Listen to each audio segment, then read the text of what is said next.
Candi merupakan bangunan peninggalan sejarah yang tidak akan pernah habis dibahas dan selalu memberikan decak kagum. Indonesia biasa dijuluki sebagai negeri seribu candi. Namun, pada kenyataannya, banyak sumber yang mengatakan bahwa Indonesia memiliki lebih dari 2000 candi yang sebagian besar masih menjadi misteri dan belum teridentifikasi. Borobudur dan Prambanan hanyalah bagian kecil dari keseluruhan jumlah candi tersebut yang telah menjadi saksi sejarah lintas generasi.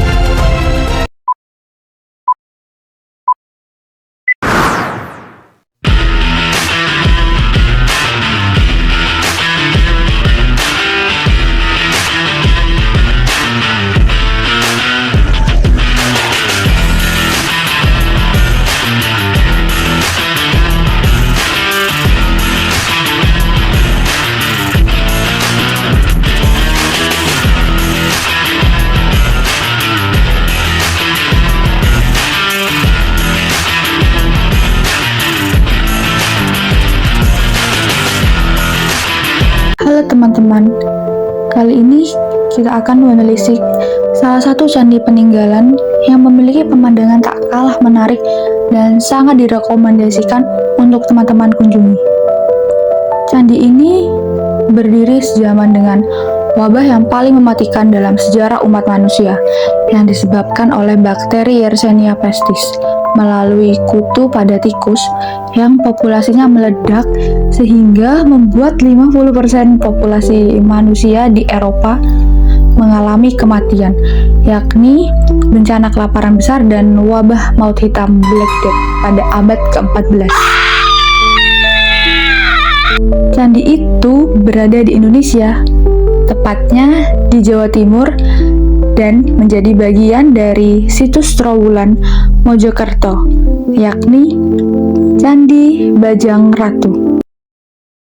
Candi Bajang Ratu didirikan pada sekitar 12 tahun setelah wafatnya Raja Jayanegara yang wafat pada tahun 1328. Candi ini sendiri ditemukan pada tahun 1815 yang selisih 1 tahun dengan ditemukannya Candi Borobudur oleh Thomas Raffles.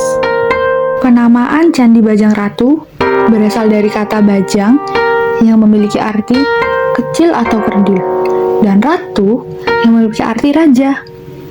Hal ini merujuk kepada Raja Jayanegara yang ketika dinobatkan sebagai raja masih kecil. Nama ini dicetuskan oleh Oudhed Koning Verslag pada tahun 1915 yang didasarkan pada Kitab Pararaton. Candi ini memiliki area yang sangat luas dengan halaman luar, satu gapura kembar, di bagian tengah terdapat gapura berbentuk adu raksa, dan di bagian dalam terdapat bangunan utama yang disucikan sebagai tempat ibadah atau yang biasa disebut komplek percandian. Candi ini sendiri berbentuk gapura padu raksa yang digunakan sebagai gapura atau pintu masuk bangunan suci dan didirikan untuk menghormati atau memperingati wafatnya dari Raja Jayanegara pada tahun 1328 Masehi. Bisa kita lihat pada bagian kaki kanan gapura yang mengapit tangga terdapat relik Sri Tanjung yang menggambarkan tentang peruahan atau bisa disebut dengan pengobatan atau penyucian. Nah, relik ini juga ditemukan pada Candi Surawana yang bermakna bahwa kematian seorang tokoh kerajaan. Diasumsikan bahwa relik ini adalah upacara peringatan 12 tahun kematian raja. Jika asumsi ini benar, maka candi ini dibangun 12 tahun kemudian pada tahun 1340. Terdapat relief Ramayana. Bisa kita lihat di belakang pintunya. Di pintunya terdapat gambar kera yang sedang menginjak raksasa. Sedangkan di sebelah kirinya terdapat sekumpulan kera yang sedang bertarung. Dua gambar ini merupakan representasi dari cerita Ramayana.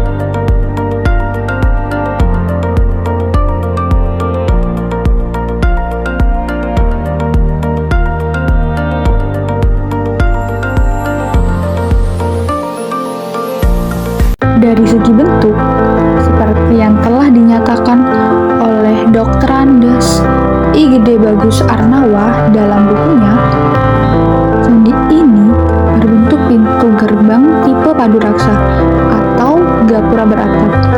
Secara keseluruhan, bagian candi ini terbuat dari batu bata merah khas Candi Jawa Timuran, kecuali lantai tangga dan ambang pintu yang terbuat dari batu andesit.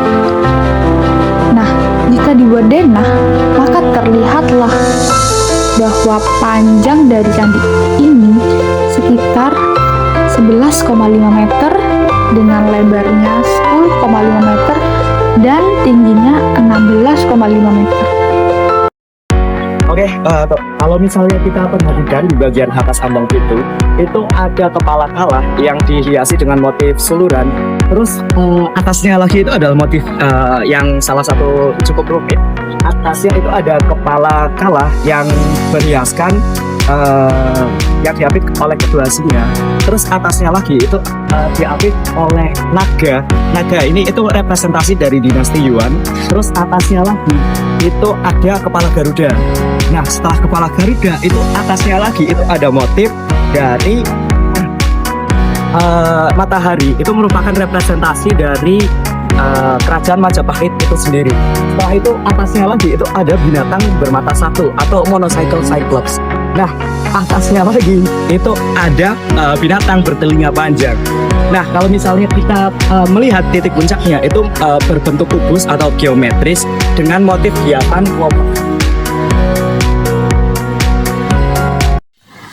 Pada bagian dalam candi, berbentuk lorong yang membujur dari barat ke timur. Sedangkan pada bagian dalam atap candi, membujur dari utara ke selatan, sehingga membentuk petuang yang menyempit ke atas. Bila diperhatikan, bentuk candi ini berupa replika atau simbol dari Gunung Meru, di mana ekspresi gunung yang menjulang tinggi ini yang dalam sebagai kosmologi Hindu-Buddha dimaknai sebagai penghubung bumi dan langit. Jadi, lingkungan kosmos ini digambarkan dari desain halaman yang ditata bertingkat dan memusatkan dengan halaman pusat di tempat tertinggi, di mana candi sebagai lambang Gunung Meru terletak di tengah sebagai pusat dunia. Jadi, sehingga tidak heran apabila tujuan dari bangunan ini, candi adalah sebagai bentuk harapan untuk dapat hidup sedekat mungkin dengan pusat dan dapat menjalin komunikasi dengan dunia transendental. Serupa halnya dengan konsep Hindu, dari pemaknaan candi Buddha seperti Borobudur juga memiliki istilah sendiri, yakni kaki candi disebut sebagai Kamadhatu yang menggambarkan kama, nafsu, keinginan. Tubuh candi disebut rupa datu, menggambarkan rupa bentuk. Dan atap candinya disebut arupa datu, yang menggambarkan alam terbebas dari keinginan dan bentuk. Perjalanan kami di Candi Bajang Ratu mungkin sudah sampai di ujung. Tetapi rasa kagum terhadap warisan nenek moyang akan terus abadi. Terima kasih telah menjadi bagian dari perjalanan sejarah kita kali ini. Semoga bermanfaat dan Sampai jumpa. Dadah.